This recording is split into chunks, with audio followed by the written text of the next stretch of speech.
Je ne suis pas un féticheur. J'insiste, je ne suis pas un féticheur. Je ne comprends pas les gens qui viennent à l'église, au prieuré, avec des problèmes difficiles. On vous accompagne, vous trouvez des solutions et on ne vous voit plus. Je ne suis pas un féticheur. La prière, la délivrance commence un jour, mais elle va dans le temps. Il faut continuer à demeurer dans la prière. Beaucoup de gens viennent me voir avec des situations difficiles. Parfois, je fais des jeûnes, je fais des prières de délivrance, d'exorcisme. Je me sacrifie et après, on ne vous voit pas. Je ne suis pas un féticheur. Il y a une dame la dernière fois qui est venue me voir. Son enfant ne parlait pas. Elle m'a dit, mon enfant est autiste. J'ai compris qu'en faisant des prières, cet enfant était possédé.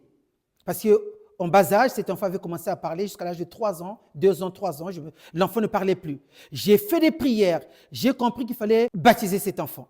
J'ai demandé à la mère qu'on ramène l'enfant à l'église. On a programmé le baptême. L'enfant a été baptisé. Il faut savoir, avant d'arriver devant la fontaine baptismale, il y a une étape très importante où on fait des exorcismes, on souffle dans les oreilles de l'enfant, on tient la langue, on dit « Epheta, ouvre-toi », on délie. On sentait que cet enfant était possédé. Après le baptême, je continuais à prier pour cet enfant. Je lui imposais les mains, je lui faisais des onctions d'huile, je lui donnais l'eau bénite. Et cet enfant parle maintenant. Et que font ses parents? Ah oui, mon père, votre enfant parle. Ah bon, je ne savais pas que c'était moi le géniteur. Voyez-vous, on ne les voit pas à l'église et c'est dommage, c'est dommage. Je ne suis pas un féticheur. Quand vous venez à l'église pour vous accompagner, mais par la suite, insérez les rangs. Par la suite, faites partie du prieuré Notre-Dame-Sacré-Cœur. Après la guérison, il faut suivre Jésus. Les problèmes ne s'arrêtent pas. Aujourd'hui, c'est la maladie. Prochainement, ça peut être un autre cas difficile. Alors, je vous invite